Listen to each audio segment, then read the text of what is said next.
it's part two of my wide-ranging interview with actress Roseanne Barr.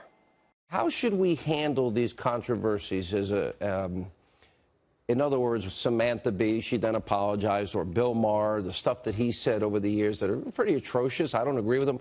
I always felt this. I always felt if you don't like, and I want everyone to watch my show, but if you don't like it, you have a choice. You have all the power to turn the dial. Right. But we live in an environment where it's not just disagree. It's like disagree, get an opportunity, don't accept an apology, and try to destroy the other show. I refuse to be a part of that because I do believe that in freedom of speech, number one, I make my living with it. Number two, I do believe people make innocent mistakes. I'll be honest, I listened to your background and I read all of this stuff about you and your background and your mom and your dad. I want to say I have the best relationship with my mother today. I understand. We've done the work that needed to be done in my family, and I'm very proud of that. And we have nothing but love now. We want understood, but you know, having experienced multiple personality disorders, well, and that getting was over a tough one. Oh, I bet it was. Was that like having voices in your head? No, it's nothing like having voices. That's schizophrenia. Okay, what do I know? I'm not an expert. or at times different personalities. It's waking up and not knowing where you are, how you got there. It's loss of time. It's like, wow, you know. Just disappeared. Like you would, and you were another person and didn't know it. No memory of any of it.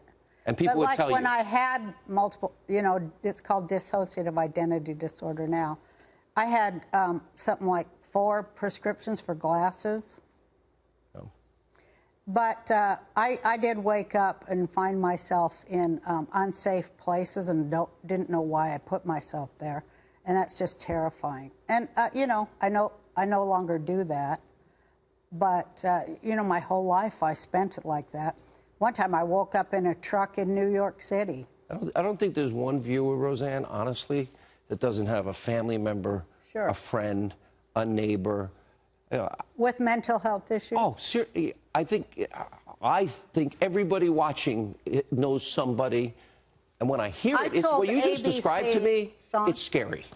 It was scary. Sean, I told ABC, I don't feel that I am in a good mentally balanced place because I'd been working like something like just way many weeks. Leading up to this. Yeah, and going on promotion, crossing from Hawaii to New York, and I became Ambien dependent. And a lot of people have problems with Ambien. They're not going to joke that away. But I'm one of them. And, you know, I'd find a house full of Triscuits, pound of cheese, you know, Wouldn't remember when you woke up? Well, I'd see it in the kitchen. But you wouldn't remember it. You'd see it and you'd say, I must have eaten this during the night. Yeah. Eggs cracked on the wall. It's crazy. Trying to make brownies. And not remember it? No, till the morning. But this is like, you know, scary. Ambien does that to people. Let me ask last question. No, I wanted to finish a whole other thing. Oh, you want to do another hour? Oh, dang, now I forgot. I'm sorry. Last question. I start going. Now, what's next? Oh, I told ABC, you guys, I'll go and get my meds checked. You knew you were going to a dark place. I knew I wasn't keeping up because I had this a whole other subject, but you know, I don't absorb vitamins, and I found out that I was really depleted, and that affects your mental health.